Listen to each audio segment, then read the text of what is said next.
Welcome to Figure Shooting with Karl.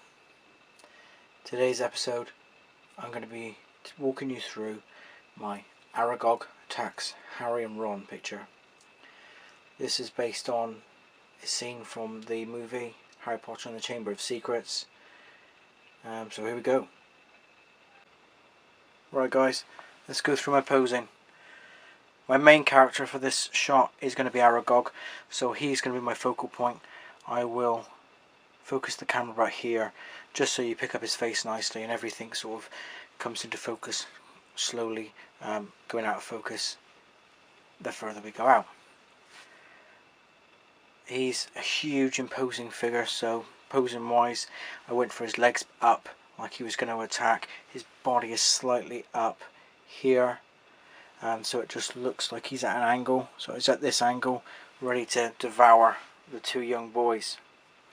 In the background I've gone obviously the small spiders, so they're in the film. I've only got a few of them, but I wanted just a feel of not just Aragog, there were a few more.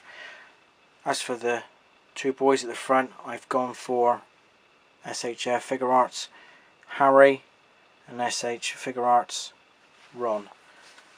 Their posing's brilliant. Doesn't need to be amazing for this shot, admittedly.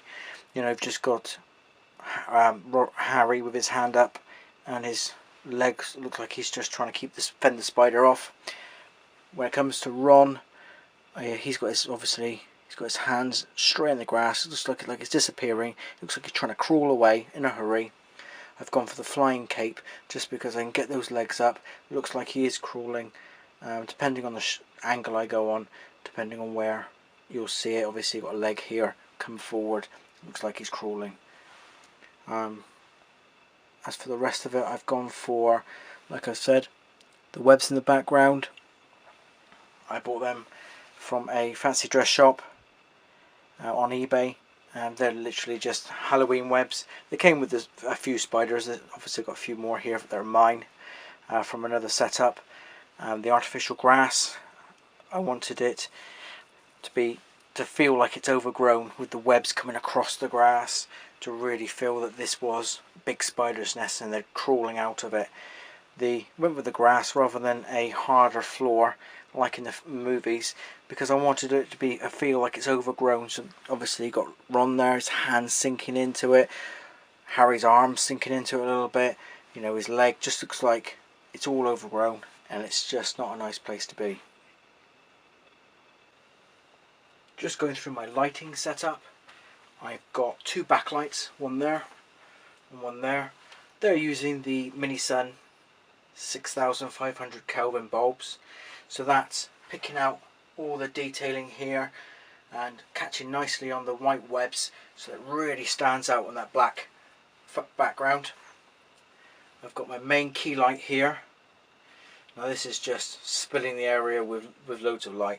I think it's a 5000K bulb, so this is doing the job nicely. It's quite close, so it's going to look quite hot depending on the settings on the camera.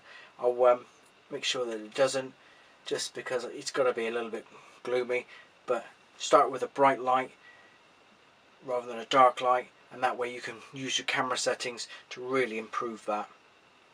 Right, the front here, might be able to see it there. I've got a small filler light because as the light spills down, obviously we end up with shadows here, ends up with just being a big dark mess. So I've got a small LED white light. I think that's a 500K as well, and that's just brightening up here, so when I take a picture it's gonna pick it up. It's not gonna look like I'm losing anything either. Overall I'm quite happy with the setup. I've got 4 lights instead of the standard 3, but to get the light balance here and here I need one either side. It's just, it wouldn't do else.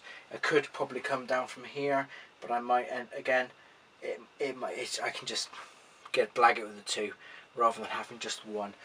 That way I end up with a better, more even light. I hope that was interesting and informative. Any questions, do not hesitate to contact us. We are always there for our fellow artists for hints and tips. Thank you guys.